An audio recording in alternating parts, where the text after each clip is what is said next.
అందరికీ నమస్కారం. రుద్రరాజు గోపాలకృష్ణరాజు, రాష్ట్ర కాంగ్రెస్ కమిటీ సభ్యులు. రాష్ట్రంలో 60 సంవత్సరములు దాటిన ప్రతి నిరుపేదలకు ఇచ్చే నెల పెన్షన్ 4,000 రూపాయలు. భర్త చనిపోతే భార్యకు మరుసటి నెల నుండి పెన్షన్ అందజేస్తున్నారు. ప్రస్తుతం రాష్ట్రంలో 60 సంవత్సరముల లోపు చనిపోయిన వ్యక్తి భార్యలకు వితంతువు పెన్షన్ ప్రభుత్వం ఇవ్వడం లేదని, వయసుతో సంబంధం లేకుండా భర్త చనిపోతే భార్యలకు వితంతువు పెన్షన్ ఇవ్వాలని కూటమి ప్రభుత్వాన్ని కాంగ్రెస్ పార్టీ కోరుతోంది.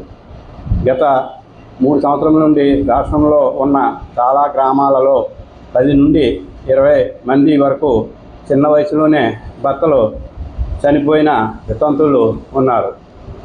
రాష్ట్రంలో ఉన్న వేలాది మంది భర్తలు చనిపోయిన భార్యలు, ఒంటరి మహిళలు పెన్షన్ కోసం ఎదురు చూస్తున్నారని రాష్ట్రం అంతా సర్వే చేయించి అర్హులైన వితంతువులకు మరియు ఒంటరి మహిళలకు త్వరలో నెల 4,000 రూపాయల చొప్పున వారందరికీ అందించేందుకు కూటమి ప్రభుత్వం తగు చర్యలు చేపట్టాలని కాంగ్రెస్ పార్టీ తరఫున డిమాండ్ చేస్తున్నాం.